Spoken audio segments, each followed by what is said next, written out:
Good afternoon. Very pleased to welcome Mr. Sativada, Director of Strategy at TAQA. Thank you very much for being with us. Very few days away from COP. Let's talk about green finance, including Islamic finance. As you know, it's a huge market. It's a $2 trillion market that remains mainly untapped. And we are in the UAE, so the Islamic finance also plays a major role. How can we accelerate the introduction and adoption of green finance, including Islamic finance? Bonds or sukuk or whatever? Good question. And first of all, thank you for having me here. Uh, Green finance is actually getting accelerated in the region. I mean, like we're seeing a lot of traction happening in UAE and Saudi. The enabling frameworks are getting more mature. Companies are coming up with green finance frameworks, putting it up, extending the scope, and pushing the boundaries as well. The market's also reacting. Lenders are liking what the companies are bringing to the market, and we can see that in form of lender response. But I think the liquidity is the question.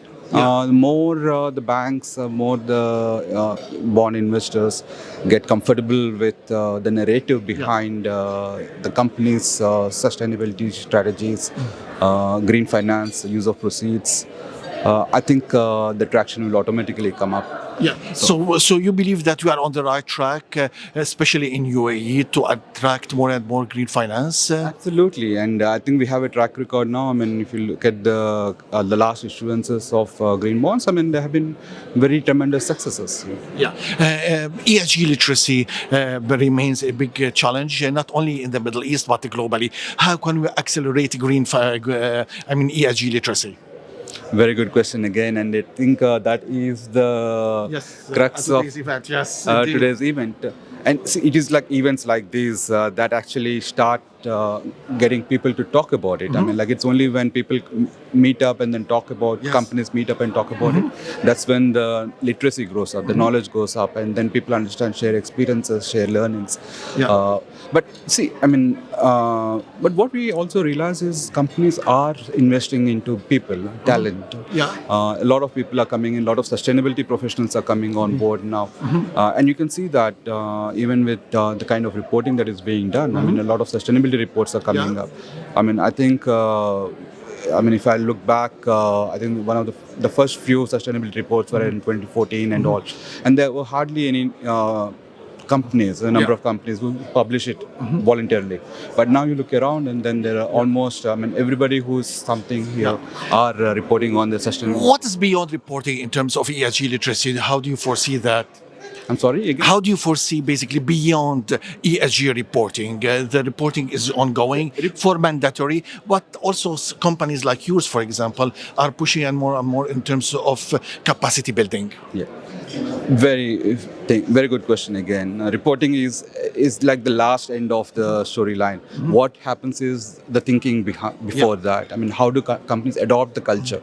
The culture is the most important for the companies to adopt the culture, and then you put it up into the strategy. I mean, like there are companies, including ours, where the strategy is built upon the foundation of ESG. So you look into the future and you put in the ESG principles and say, okay, we want to grow from here to there in the next 5-10 years.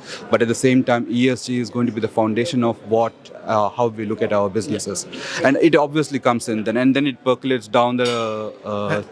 As you know, the UAE leadership and the GCC leadership is focusing on expanding the energy mix, including hydrogen, including solar, including all that. Hydrogen remains a very big, basically, topic, debatable in terms of the viability. Some people are really betting a lot on hydrogen, green hydrogen, and others as well.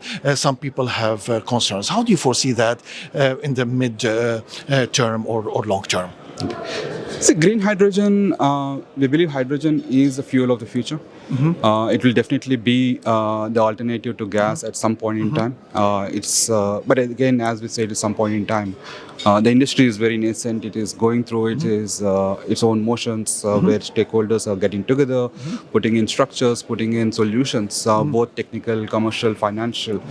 And there will be a phase where this will have to achieve maturity and then become mainstream. But I think we are a few years away from that time. Yeah. but I think we should be there. Yeah. In terms of solar, basically expanding the solar implementation in the GCC, in the UAE and all others, we're seeing some mega projects in the UAE and beyond. How can we develop that further? Solar again, I mean, this region is among the biggest procurers, if you have to say, of utility scale solar. We've seen that in Abu Dhabi, we've seen that in Dubai, we've seen that in Saudi as well. The IPP framework in which it is being done here, I think it is pretty mature. Both developers, financiers, DPC contractors, OEMs, they all are comfortable with the structure in which it is being done. And I think if that kind of solutions can be taken forward, it can be taken into other markets as well. And we see that some of the other countries, some in central CIS countries, also adopting them now and like starting to move forward on that.